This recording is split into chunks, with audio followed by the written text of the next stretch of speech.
I'm absolutely delighted and thrilled to be back with Jake Broe. And before we get into it, I need to say a little bit of an admission. I'm out of doors, as you can see. I'm in Lviv. By the time this goes live, I won't be in the same location, so that's okay. The Russians, anyone watching this, don't bother targeting this place because I'll have moved on.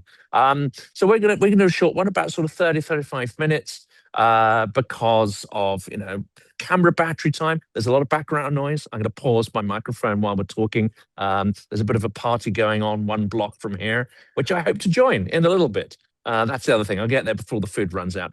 Jake, I'm delighted we could join me here. It's a pivotal point. Before we do the first question, I also want to do a little bit of plug.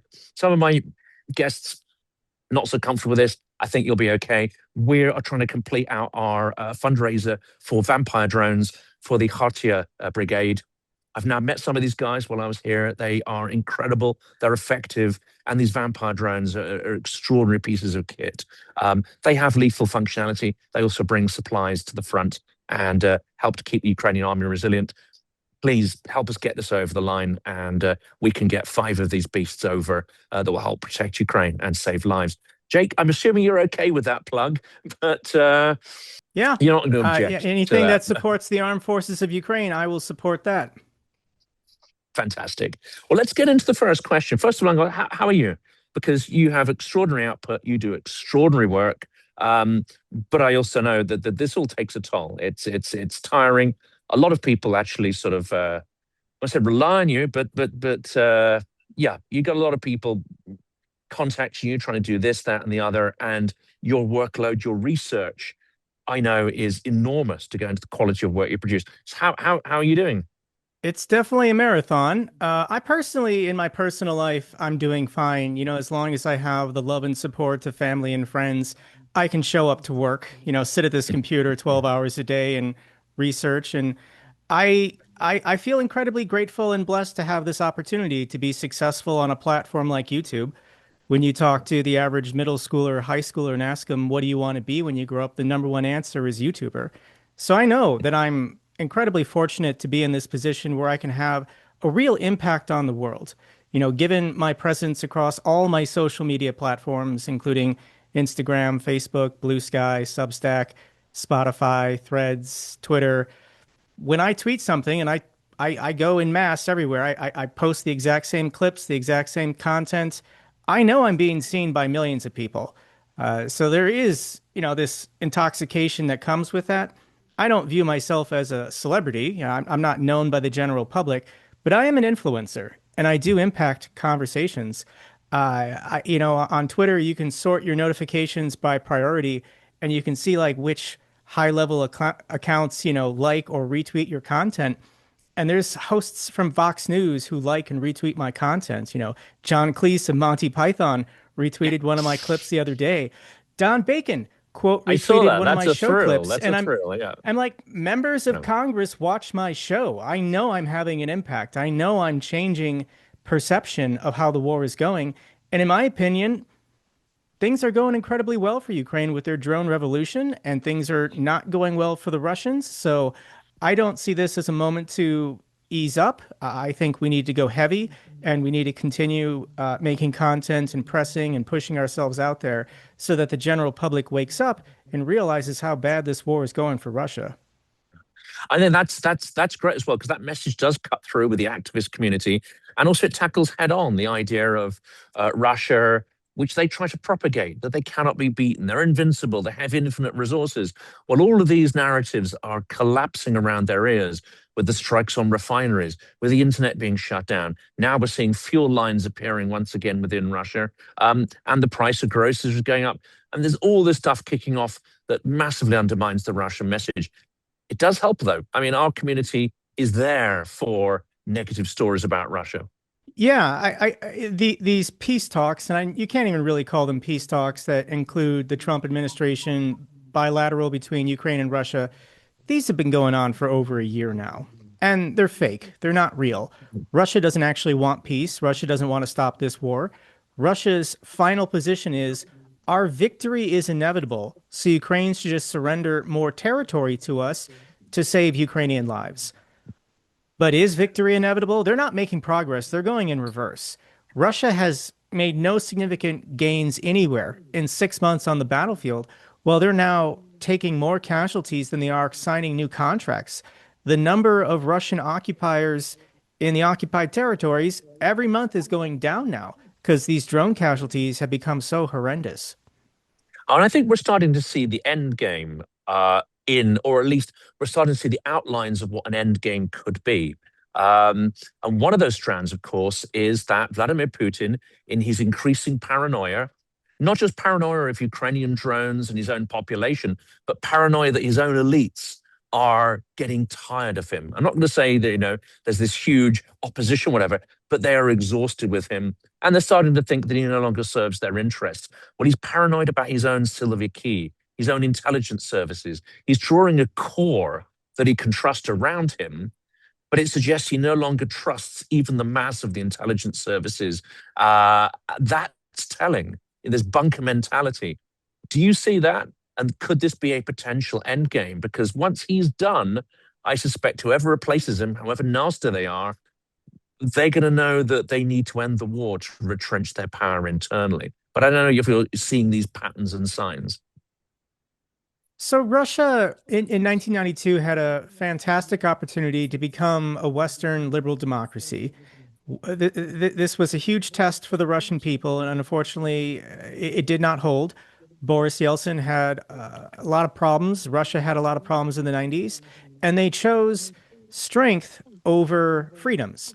They or Boris Yeltsin appointed Vladimir Putin, a KGB agent, to be his prime minister, and then famously resigned from office 6 months early. Putin was allowed to become president before being elected president in 1999.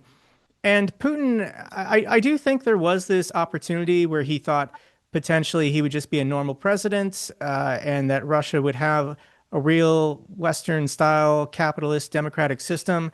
But within his first term, at some points he flipped and said, no, let's just go back to our old mafia ways. Putin, in the 90s was the deputy mayor of St. Petersburg, and he was able to stabilize the city by merging the government with the mafia. He's Yes, the that's one exactly that it. Yeah, yeah, created a mafia state. And in a mafia correct. Yeah. state, people get poisoned, people get thrown out windows. It's all about who knows who and who's showing who respect. And Putin has succeeded wildly the last 2 decades, bringing economic growth and physical security to the Russian state. And that's just good enough for most Russians. They're willing to sacrifice freedoms for safety and security. The mafia was basically appropriated into the state, so then they were no longer, running wild throughout the cities. And in this system that Putin created, he knows what happens to people that show weakness. He knows what happens to people who are incompetent. He knows what happens to people who fail. So this is the system he's created. He understands how it works. And yes, I do think after the last 4.5 years of war, what does the Russian state have to show for it? And it's not just, the ruling elites because they've had every opportunity to eliminate him the last 4+ years. It's the common people. I can't get this clip out of my mind of these two women in Samara after the industrial factory next to their town was hit, and they're screaming into a camera, why isn't Putin protecting us? Why are there 20 air defense systems protecting his private residence in Valdai? And there was only one Panzer to protect the factory that employs half of the men in our town. So it's becoming obvious to the Russian people. I can't get over all these Russian military bloggers just saying the war is lost. Additional mobilization is pointless because just more people are going to die. Russia doesn't have the resources or the equipment or time to train these guys for them to be effective on the battlefield. So you've got the people saying we don't feel safe. You've got the bloggers saying this war is lost. It's just Jonathan, this would be the equivalent, if the roles were reversed. If you and I were now making daily content saying Ukraine is screwed and that Russia has won the Yes, war, like yes. this is just mind blowing to me to see people like Rybar. There was the Russian military blogger 13th, and I covered this in my last video that they sent him to his death. He had been making pro-war content. He was serving in the military. He said something critical about Putin, and they just sent him on a meat wave assault to die. And his assistant at his Telegram channel was like, why did Igor have to die? And it's because Putin doesn't care about these people. They're all Yeah. expendable. So do you think the walls are closing in on Putin? And absolutely, he feels the pressure. He knows that things are not going well. And, he's a cornered rat and he's biting at people. And he doesn't know how this is going to play out. At the moment, I think he's just stalling for time until maybe there's a black swan moment or something and he can seize the opportunity. But no, he is not feeling comfortable, and I imagine he has trouble sleeping at night. I expect so. I think he's coward. I think he's very cowardly. He's shown that he does not have the bravery of the hundreds of thousands of Ukrainians who have picked up weapons to defend their land. He is a coward. He'll send infinite number of people to die and shed blood for him before he, sheds a drop himself. But this is interesting because it suggests that when someone's cornered like him, there's two things that will happen. One is he'll start accelerating the number of bad decisions he makes under pressure. The other one is that he won't necessarily give in, that a cornered rat becomes extremely aggressive. And I rather suspect that this is Putin's modus operandi. So where do you see how could he lash out, especially as it seems that Ukraine is, they're just going one direction, which is attriting Russian forces on the front and on the home front, the logistics front, and they're just getting started. To actually steal one of Russia's phrases about, we should начали. They've been saying that for 4 years. We haven't even started. We haven't even sent our good stuff yet. But Ukraine literally is getting going at this point, and it's only going to get better from here. But what could Putin do? What could he pull out of the hat that unfortunately many in the West are not preparing for? What could he do at this point to double Well, down? I want to calm people's nerves and say I do not think Putin will use nuclear weapons. If Russia was going to use a nuclear weapon to win this war or get Ukraine to submit, they would have done it by now. It's been over 4 years. They've had every opportunity. And as far as the Western deterrent, in my opinion, it's gone. Donald Trump would not care if Putin started nuking European cities. Yes, France and the UK have their own nuclear deterrent, but I think the only real deterrent that exists is China. I think Xi Jinping has told Putin to his face, under no circumstances can you use a nuke out of convenience in your war of aggression. As soon as this taboo is broken, as soon as one country in the post World War II era starts using nukes out of convenience in their war of aggression, then every nation's going to start doing it. And China doesn't want to see the world collapse right as they're getting ready for their invasion of Taiwan. So it's not Which going to is be a on the nuke. cards, right? That's happening soon. I'm Uh, betting. yes, 2027. But there's all this commotion happening on the border with Belarus. And I do think the Russians and the Belarusians have constructed these staging sites for future invasions. Russia doesn't have the forces yet.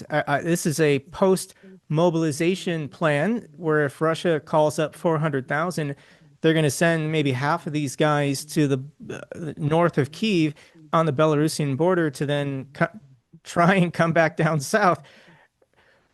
When they failed 4 years ago, when they had every opportunity, like the border is mined now. Ukraine doesn't have to rely on donated javelins. They have their own missiles and drones that they can fire back. So that could be something Putin does out of desperation.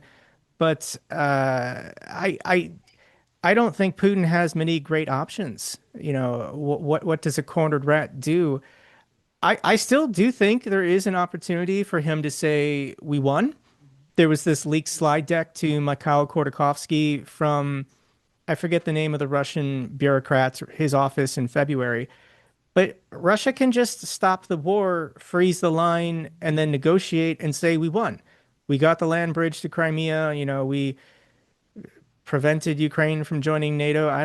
He can say whatever he wants. He controls the information sphere. The Russian people will just awkwardly clap and celebrate and say, great, we won. They don't care. As long as they stop dying and they can get sanctions lifted and they can go back to having their lives be as normal as possible. In that scenario, Putin is open to criticism. You're going to have hundreds of thousands of disillusioned Russian men returning from the war zone who are going to start questioning what were my buddies dying for? What did I sacrifice for? That's a problem for a later date. I still think Putin's time on this earth is limited. There's a secret countdown clock somewhere until the day Putin expires. And Jonathan, you and I, we're going to wake up one day and we can celebrate together, but that day will come, and I hope it comes sooner than later. I think it will. I mean, I'm of the belief it'll come this year. Because I'm not sure he can sustain it. But I also see I get impressions on a sort of paranoid doom spiral. And, he doesn't understand, I think, the impact of shutting off the internet on the economy, on people, on their privileges, on their sense of, you said earlier, security. He just sees it as a toy. He doesn't really get it. He doesn't use a mobile phone. So I think he's going to be making increasingly destructive decisions that impact the urban populations in a way that he cannot appreciate because he's going to place his personal security above theirs. So I see this starting to come to a head, not a revolution, but I certainly see discontent being then communicated to certain elites, maybe even factions within the intelligence service that say, okay, enough is enough. We've got to get another guy in there. So nothing fundamentally will change, but yeah, I think we'll wake up and Putin had a nasty little accident with his, morning tea tray or some faulty window or, just the usual. I was talking to my dad and, talking about these internet outages. And my father's, similar to Putin's age. And my dad was saying, well, in 1917, the Russians went into revolution because they didn't even have bread. In 2026, is not having internet the equivalent of not having bread in 1917? And my response to my father is yes, if you're under 40, if you're under the age of 40 and you've had internet your entire lives, to just wake up one morning and your czar took it away from you and you can't communicate with people freely, you can't chat, you can't share your life experiences and Order a pizza get at 3 information from the a.m., outside world. Yeah. Is that enough for the younger people to go into revolution? Ah, I don't know, but they're definitely yeah. unhappy and they are fleeing the country. Lots of Yes. Yeah. people who have created their own e-commerce stores or shops and they rely on Facebook, Instagram, YouTube, Telegram, whatever to sell widgets or whatever they Yeah. sell. They can't do their business anymore. They can't do what they want to do or what they love to do. So they're saying, how do I get to Georgia? How do I move to Belarus? How do I get to Turkey? How do I get to wherever they can get to have internet? And it's a big deal. And you're right, Putin has never used cell phones. He's never used the internet, so he doesn't understand it. Yeah. I think that's the case. The other thing is I'm sensing or noticing, especially in conversations here with SBU aligned people who really make it a business to follow Russian propaganda narratives. The one area which they're not so great at the kinetic warfare, although there is Rubicon and they have elite drone units. What they are still very good at is so-called cognitive warfare, informational warfare, active measures, manipulating people's behavior through narratives, mass propagation of narratives. They are still exceptionally good at it.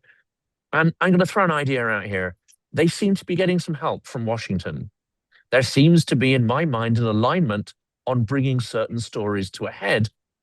And then we have to ask what the strategic purpose is. So we have anti-corruption cases here in Ukraine, which could have been, brought to a head at any time. It just happened to coincidentally be brought to a head at the same time as Union Mindell appears on Tucker Carlson, the same time as Firepoint is targeted to try to disrupt a partnership, the same point as Tulsi Gabbard pops up with biolabs, the same point as, but you get the drift here. Sometimes it's not the individual narrative, it's the timing and the conjunction of them. And I think there's a concerted attempt to destabilize Zelensky personally and the Ukrainian government with a view to trying to get resistance to collapse. Another narrative, which very few people have seen yet, but it actually is very pernicious and doing the rounds, is fears about mass immigration. It's like Zelensky's plan to bring in hundreds of thousands of people from the Indian subcontinent to replace Ukrainians. So these narratives are being very effectively propagated. I don't think they'll cause any kind of collapse politically or on the front, but I'm going to throw this out to you. There are elements in Washington that seem to be colluding in this strategic intent to force Ukraine to capitulate or collapse. To a dictator, the only thing that matters is power.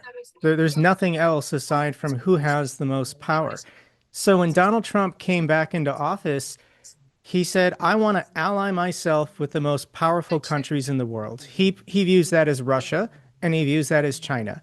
This is George Orwell's 1984, Oceania, East Asia, and Eurasia. And Trump thinks this is checkmate. If I can ally myself with the Russians and the Chinese, we have the world's largest economies, most powerful militaries, and we can just bully all of these smaller, stupid countries like Canada and then take their resources. International law is dead. Human rights do not exist. Democracy is a joke.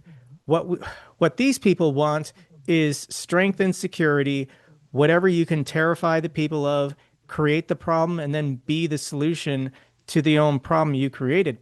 So, yeah, I mean, this is what a certain faction of MAGA wants. Now, there are traditional conservative Republicans who actually, it's a majority probably still of the Republican Party because when you poll these people, do you favor Russia or do you favor Ukraine? The general American public, it's like 90-10. Nobody likes the Russians in America. Nobody thinks Vladimir Putin is a good guy.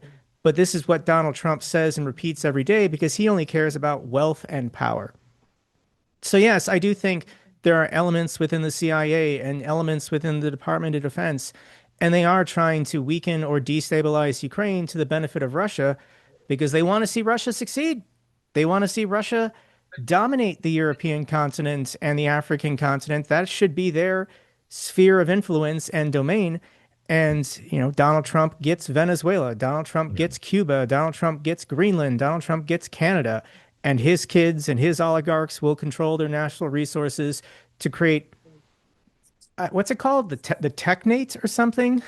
I think this is the word I for it. haven't The heard that one, but yeah, North American supercontinent. This yeah. is what MAGA dreams of because there's all this power and people and oil and it's delusional fantasies, and it inevitably will lead to a destabilizing world in which continuous warfare. It's George Orwell's 1984. It's what we were warned about. But That's it. so your And question, Dugin, Dugin's fantasy as well, which they, they're all part of it. Tucker Carlson, Tulsi Gabbard. But the really weird thing is there are people in this movement who don't have the secret memos. They don't actually know what the plan is. They're part of the story. Like, do you really think General Keith Kellogg is a part of this conspiracy to create a North American superstate and concede Europe to the Russians? Like, yeah. I no, No, but nor's he Rubio, plays but his he's part. certainly, yeah, they've Yeah, fallen into the neither trap. is Yeah, Rubio. Rubio just yesterday said that Ukraine is the strongest military in Europe. Why yeah. would Rubio say that? Like that's going to infuriate people like Tucker Carlson and Tulsi Gabbard who want to weaken Ukraine and say Ukraine's defeat is inevitable. They should surrender territory to Russia. And let's face it, Hegseth and Kennedy just don't have a clue what's going on from one day to the other either. But this is concerning, this alignment that's happening. And the last sort of area I wanted to focus on in this sort of short and punchy episode is to really understand the motivations, because to me, it's not that Trump is an asset of Russia. That actually doesn't have much explanatory power. But he certainly sees in aligning with Russia, as you say, several benefits. One could be the dominance of the Northern Sphere, bullying countries into their resources. But is he seeing that from a geopolitical strongman perspective, or is he simply seeing this as an opportunity to grift? As with Venezuela, as with Cuba, is this just a way for him to imagine these sort of extraordinary extortion schemes, but on a global scale? So it's about him enriching himself, or does he think bigger and more abstractly than that? So, Elon Musk has said that Vladimir Putin is the richest man in the world. Vladimir Putin has been stealing the wealth of Russia for 27 years now. But Vladimir Putin didn't enter office the richest man in the world. When he came into power in 1999, he maybe was barely a multimillionaire. So it took Putin a couple years, maybe his first two terms, to accumulate probably enough to become the wealthiest man in Russia. So Donald Trump is actually not a very successful, wealthy person. When you look at Donald Trump's career in real estate, by the time he was elected in 2016, he was barely a billionaire. Like if he had just taken all of the money that he inherited from his father and put it into S&P 500 index funds and spent the next 40 years finger painting, he would have been wealthier than all the time and effort he put into real estate because he bankrupted casinos. Like, he was a terrible businessman. This is Donald Trump is the poster child for privilege. He was born with every advantage in life, and he massively underperformed. The only thing he was good at was promoting himself, getting in the tabloids, creating controversies. He's an extrovert. He's a schmoozer. He loves talking to people. So Trump's primary concern today, his first or second year in office, is enriching himself as much as possible. He wants to get his score count up to a more respectable number, maybe like 100 or 200 billion. I mean, it's just every day it's grift, grift, grift. It's like he's settling his own lawsuit with himself against the IRS for his tax returns being leaked, and he's awarding Yeah. himself in a settlement $10 billion. Yeah. He is The stealing from the mind-boggling, American mind-boggling. people $10 billion while he's cutting health insurance, while he's cutting, he's putting out statements saying, the federal government could never afford daycare for children, or new parents. So yeah, Trump's primary concern right now is enriching himself, enriching his oligarchs, and enriching his children as fast as possible before the 2028 election, because that money needs to be redeployed. It needs to get funneled into influencers and canvassers and organizers to brute force their way back into a reelection and victory of Eric Trump or Donald Trump Jr. or JD Vance or whoever. I mean, I don't take offense, but I do say to my conservative friends repeatedly that Ukraine had a Maidan for considerably less gratuitous behavior than that. They don't like it, but I genuinely feel that something's got to change. People have to rise up and organize in some way against this, but we're not seeing it. I think there's a lot of Trump, like Trump's approval rating, I think, was at 55% when he came into office. Today he's at 30%. So he's lost 20% of the American population. He got 77 million votes. Let's only talk about voting Americans. There's got to be close to 15 million voting Americans who voted for Trump in the last election who now say, I hate this guy. Like, they are disillusioned. Trump and JD Vance were running around grocery stores saying, look at the price of eggs. Look what Joe Biden has done to your grocery bills. Elect us and we will crush inflation and no more stupid wars in the Middle East. Gas will be under $2 a gallon. And what the hell are we doing? Like, he does not care. Like, he literally said this in front of Marine Force One, the chopper, saying, are you willing to negotiate with Iran so that we can, bring down inflation and help the budgets of Americans? And Trump says, I don't care about Yeah. the budgets of Americans. Like, it does not factor into any decision I make. He's saying the most important thing is Iran cannot have a nuclear weapon. Yeah. It's Okay, like did crisis. you What campaign on crisis? that? Yeah. Did you mention that at all? Like, he's done so many insane things that he never talked about during the campaign. So I do think there's a lot of Americans who are shell-shocked and stunned and upset and embarrassed. And these people are either going to vote Democrat the next two election cycles, or they're just not going to vote at all. And that's my preference. This is what I tell Republicans. You don't have to vote for Republicans when they screw you over, when they take money out of your pockets. You can just stay home and let the Democrats come back for a cycle or two, and then we can have the great battle continue. Unfortunately, America is stuck in this binary system. It's never going to change itself, but we see that the parties can change. The Republican Party is nothing like it was in Mitt Romney in 2012 or McCain in 2008. And I think the Democratic Party also is going to have a huge refresh. I think there's a revolt coming. I think as soon as, between the next two election cycles, maybe 50, 60, or 70 new Democratic members of Congress are going to show up. These are going to be younger people. These are going to be more forceful and aggressive people. And I'm sorry, but people like Chuck Schumer are going to have to retire, and the next generation is going to have to take over. I think that's always the trick. And a lot of the world's problems are caused by old guys sort of jealously hoarding their stash. That's going to change. Well, let's end on a Ukraine topic, because I try to end all these episodes now talking about Ukrainian strength. And here's an interesting one. we have a lot of focus, even in the pro-Ukraine community, on what's happening at the front, successes with drones, the kinetic end. But it seems to me the Ukrainian victory is not just being brought about by Russian collapse. It's Ukrainians engineering that Russian collapse through their innovation. And what gets a lot less attention is the supply side, the back end, the systems that Ukraine has built to build pipelines of innovation, to create, introduce sort of capitalist type mechanics into how battalions source their equipment, innovate the point system, Brave One. I think the big story for me is the economics of war and how that is helping to bring Ukraine ahead of Russia that has not grasped the economics of warfare. Well, at the moment, I think the latest figure was Ukraine is spending 40% of their federal budget on this war. And what is it, like 6 or 7 million Ukrainian refugees are living in other countries.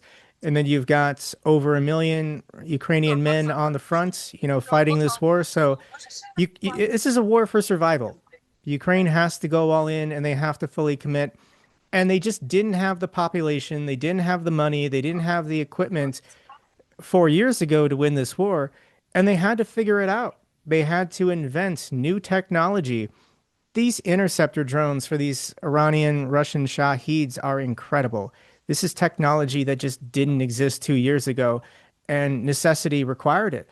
And this is the only way Ukraine can win. And I knew this. Like I think I've said this in videos that I've made in previous years is we don't know what we don't know. And there can be a new event or a new piece of technology that just changes the war, and Ukraine has to find it. And there's no incentive on the Russian side to innovate. In Russia, if you think for yourself, you are punished. Dictatorships don't want people collaborating, cooperating, communicating, and figuring new things out because new ideas are threatening to a dictatorship. But Ukraine has been doing this. Zelensky's willingness to appoint younger people, I think, is one of the greatest strengths of the Ukrainian military. Famously, Zaluzhny, when he was appointed after Zelensky took office, he was much younger than the senior Ukrainian military leadership. And this new defense minister, Fedorov, the guy is younger than me. I think he's like Yeah, he's 37 32 or something, isn't he? Or 30. Yeah, I think he's he's pretty young. 37. Yeah. Okay. But yeah, younger people just think differently because they're of a different era. The era of, PlayStation and Xbox or whatever. But yeah, Fedorov came in and said, we're going to gamify this war. We're going to get all the drone units together and we're going to create a leaderboard and we're going to offer incentives and these guys are going to compete with each other. And I grew up as a gamer, playing Halo and Gears of War and all these other first person shooters. And I get it. Like when there's a leaderboard and you can talk smack to your friends and there's an incentive, maybe these guys, I don't know how many hours a day they were putting in with VR goggles, but I bet you they doubled it. I bet you, they're not getting enough sleep because they're committed. Obviously, they're patriots. They love their country. They want to protect their Yeah. people.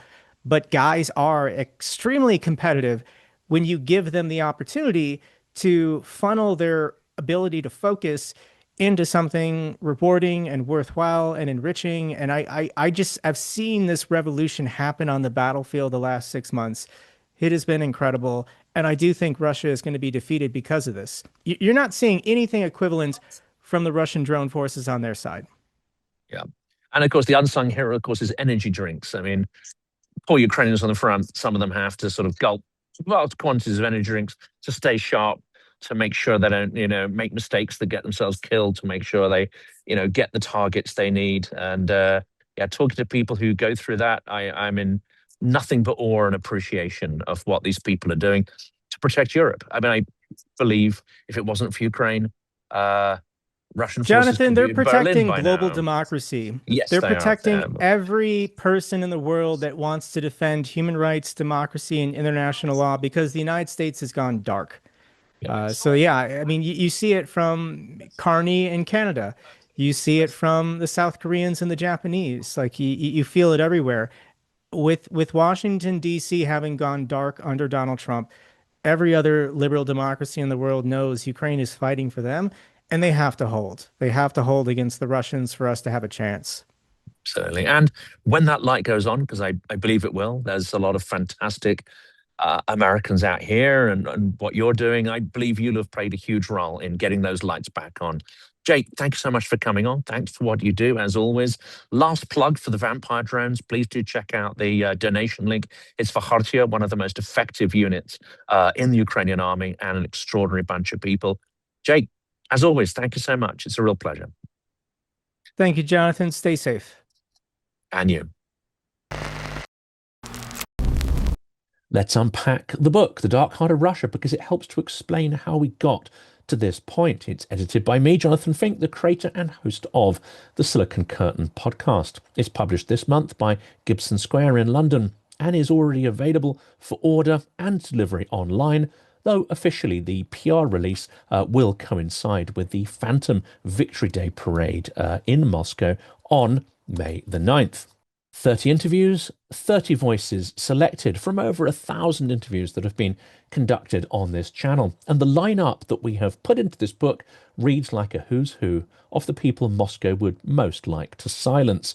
Bill Browder, Garry Kasparov, Fiona Hill, General David Petraeus, Peter Pomerantsev, Luke Harding, Mark Galeotti, Keir Giles, Anders Puck-Nielsen, Alexander Etkind, Yuri Felshtinsky, General Ben Hodges, and many, many more. And with a strong set of Ukrainian voices included, it could be no other way. Volodymyr Ermolenko, Alena Khaloshka, Sasha Dozhik, Olga Takaryuk, and Alexander Romantsova, among several others. And the timing is not accidental. We are releasing this book precisely as the Kremlin's central myth, the myth of Russian victory, Russian strength, Russian inevitability, is being shredded in real time. Ukraine matters, and I think this book matters, and our support for Ukraine is the only way of stopping Russian imperialism from its eternal outward expansion and the destruction that it brings in its wake.